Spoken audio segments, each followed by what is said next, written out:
I are just getting to know each other, but I know a few secrets. Okay. Oh. And Did you Google me? what I'd like to hear from you about is, what does Golden Boy mean to you? Golden Boy is a pop punk band from Norway that I tour managed in my early 20s after discovering them online, probably in an AOL chat room or something. And I enjoyed their music. I was working at a bank, and I decided to leave that and take them on the road and take them around the country. Okay, there's so much more to this story, Arlan. So much more. I don't know what So it's just you and me. Tell me, Okay. Tell me at the time, you were working at a bank. You had seen these guys, heard their music, I Right. assume. Right. Had you ever met them? No. Right, yeah. They were in Norway. I was in Dallas. Right, interesting. So tell me, how does one reach a Norwegian punk rock band in Norway when there's AOL and not be inter? Well, it was 2001. Yeah. Or early 2, and I think I actually reached out to them on AOL or an email or something. I found their contact information and reached out to the lead singer, said, I like you guys, can you come over here and play for me? So something you guys are going to learn about Arlan, you're not here, so just a moment, Arlan. Okay. Is she's a person who takes stuff from nothing to something. So Arlan, tell me, what's an arena tour, please? An arena tour is, well, for us, would be a music tour of an artist, a pop artist or other type of artist, musician. And I've worked on arena tours where we go out and we take about anywhere from 20 to 70 people, Right. you know, different skills, take them around the world or the country, and put on rock shows and pop shows every night. Right. And remind me again, your qualifications for doing this at the time that you reached out to the gentleman in Norway, not for their arena tour, obviously, but then you went on to do arena tours. Sure. What was the training? Where did you The study training, for this? I watched a lot of MTV Yeah. and BET, and I enjoyed both greatly. And I went to concerts. I did go to concerts. Oh, okay. Yeah. Okay, right. Yeah, that's it. And that journey you went on, what do you think was your motivation for scouring the planet for someone you found interesting? Sure. Inviting them to join you on a bit of a gamble. Sure. And tour the U.S. I think the two things that have always motivated most of the good decisions I make are like insatiable curiosity mixed with a longing for freedom in determining my own destiny, or having some say in my destiny, of course. Now, I mentioned prior to you coming out, and Ann did as well, that you're a VC. So, Venture capital. I'm the new face of venture capital. So it's a good-looking that's face, terrifying. Arlan. Good-looking face. That's terrifying. So I bet people are wondering why I'm not asking you VC questions. Yeah. But I think people forget how personal this is, Yeah, right? that's right. And so I think knowing about you really matters. Because you didn't just do a few band tours, you ended up doing these arena tours, and they were all quite successful from what I can find on the web. Yeah, I'm I was pretty one impressed. of many people working towards it. I'm definitely part of a Yeah. team, yes. Yeah. But then that wasn't enough. So you had to find your next, shall we say, journey Sure. to freedom. And That's, I don't know, no, not the journey to freedom, you know. Sorry, mine went somewhere. Go ahead. this journey to find Yes. your passion, whatever you is important to you. It kind of feeds your soul. So next one was media, right? Sure. Tell us a little bit about that. Yeah, I would say first print, then digital, then back to print. I started a indie music magazine when I was 24, I think, from a bedroom, and it went on to have 10,000 subscribers and customers worldwide. And then I, kind of in the middle of that, because it was a struggle. It was definitely a struggle. We bootstrapped it, and so we kind of went away for a little bit. And then so in the middle of that, I broke up with my girlfriend, or she broke up with me. You know, I was fine with it. Which is always good for business. That's good for... No, she broke up with me, and I was super depressed. And I was like, do I take all her stuff and throw it on the lawn and burn it? Which is an option at this point. Or do I like maybe just go online and see if there's some like-minded people I can talk to and like reach out? Because I was, you know, alone and felt like an island. And I just started writing about my feelings and writing things to cheer me up and writing things that were kind of raw, you know, the raw emotion.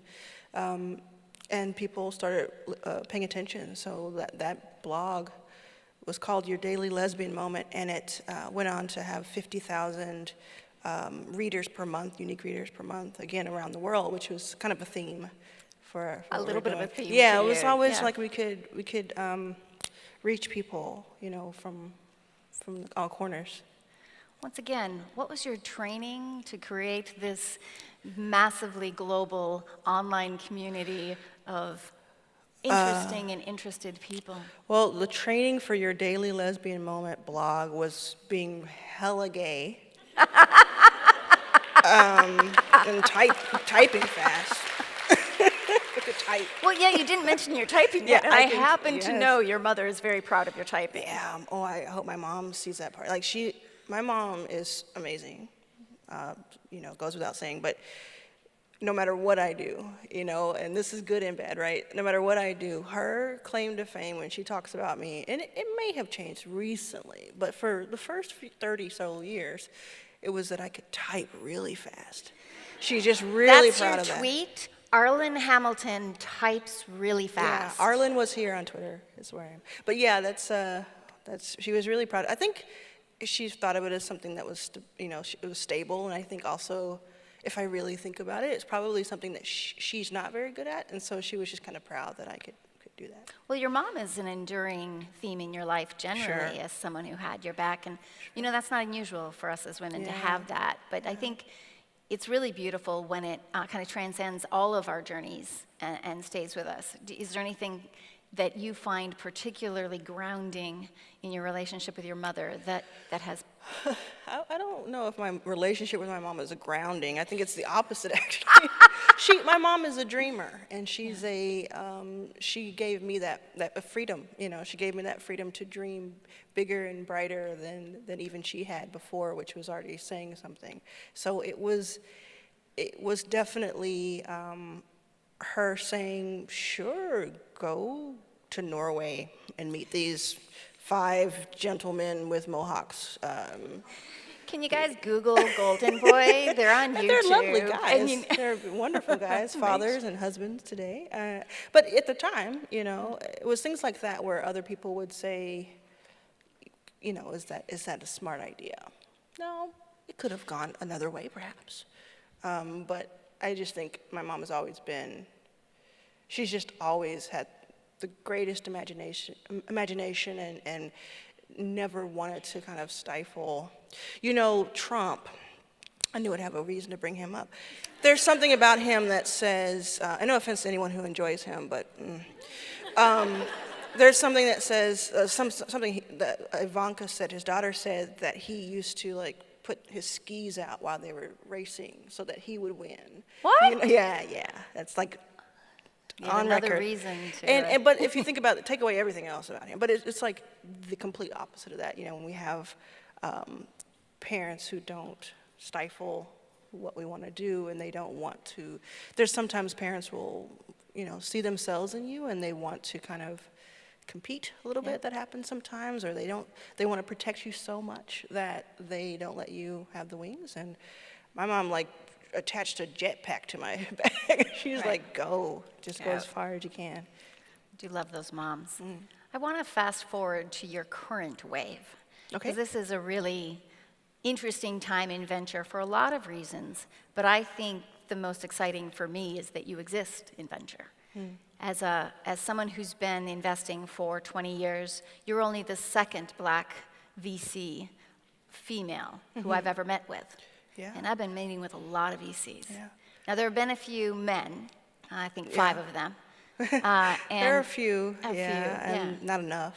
Not Not enough. enough of Not either. enough.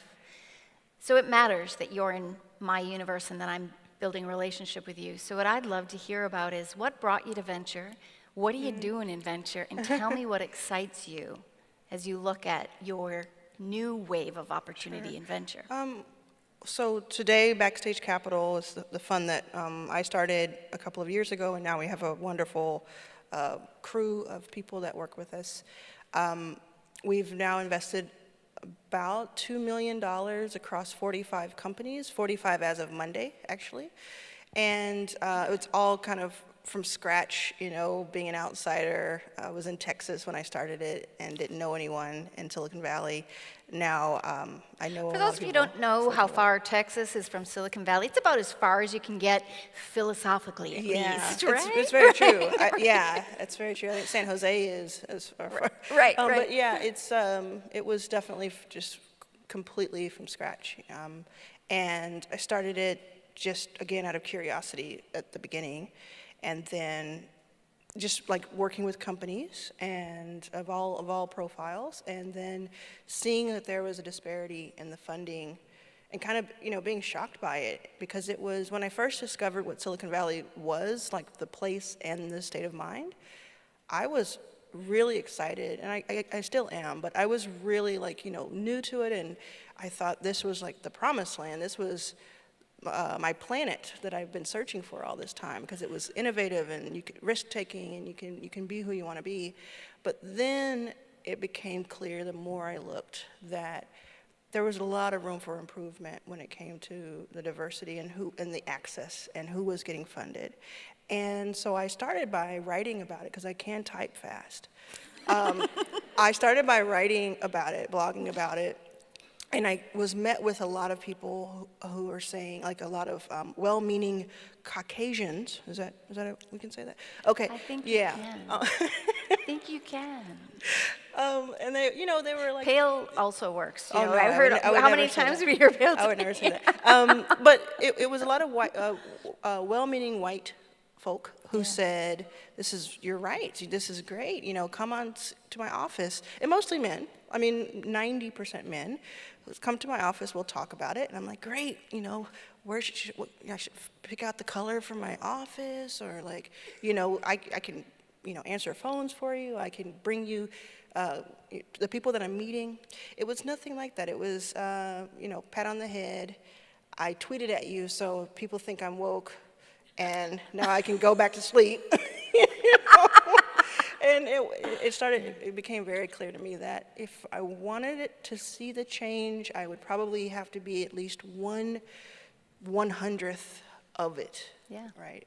There were people before me who have been like Tracy was on earlier, and she works with Frida Kapoor. Frida's been doing this, you know, in America for 40 years in different industries. There were a lot of people working on it, but I just thought there needed to be also someone who was a little bit not enmeshed in the industry and in the institution of it all. Yeah. Like I can go out and just tweet up a storm. I think they call that tweet storming. I can do that and say what I want to say, and as long as I'm not, you know, damaging my relationship with our founders, that's really important to me.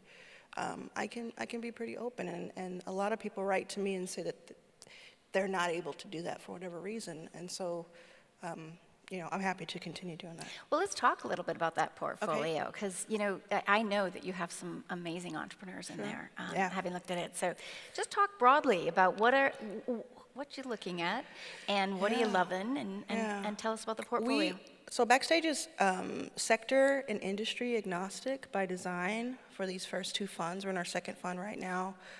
That means you have a massive deal flow, because Yeah, we nobody's have funding crazy deal any flow. women. So if you take it all in all sectors. Yeah, and like the thinking there was like, let's cast a wide net the first couple of years of learning, A, because I need to learn, I'm in my education mode as well, and B, because why cut out certain people if they're innovating and if they're doing amazing things, especially around the country, around the U.S., outside of Silicon Valley. There's a lot of things that don't necessarily play into, cookie cutter. We have everything. I was telling you before. We have everything from a mobile app that creates nails out of a pattern that you take a picture of, to mine-flown drones, and that's a search and rescue that the government will be using.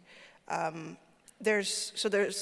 get to see everything. We saw in 2016, we saw 1,000 or so companies, more than that, but that's where I stopped counting, because it's 1,000 companies, and we just get to see such a great wide array of companies, facial recognition, AI, a lot of VR. We do get a lot of consumer sort of marketplace, but we also get really, really technical, deep tech stuff that, I have to take a few weeks to understand myself, and which is the case with most things, including like fashion. I have to do the same thing with fashion because, right. Except for this shirt, which is by Wild Fang, one of our portfolio companies. Right on. The CEO is Irish. Love that. That's why I wore on. it. Emma McIlroy. Our time is up, but because I come back every year and Ann O'Day loves me, and I think she's stalking me, I'm going to take one more minute to kind of pick your brain about something. She can't kick me off. What's she going to do, take a hook? I would be first if she did. She fought hard to get you here. She's not going to kick you off just yet. We're all looking at what I'd call that deal flow that's out of the flow of Silicon Valley. You mentioned you looked at 1,000 deals and stopped counting. We look at 1,000 deals every year. I continue to be stunned that Silicon Valley says, that there's a pipeline issue. And so I really take your point that it helps that you're kind of outside of it. You don't buy the mythology, right? And you don't look like the average VC, although the average VC really looks kind of like an average VC. What is your big aha about venture for you personally? I know that you're a person who needs a passion and who really needs to be driving to something big. What is your big for you in venture? I just think that we can affect change in it. I think that this is maybe 2012 till now, maybe this 5-year period is about data collection.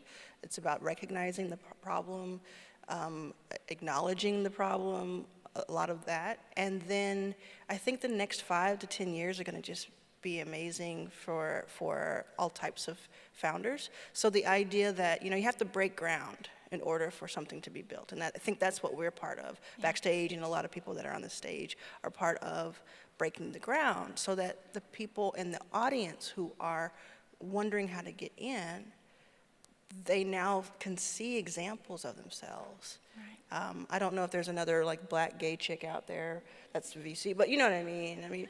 But it's representation is the most important thing, and it's, for me, why we started Backstage.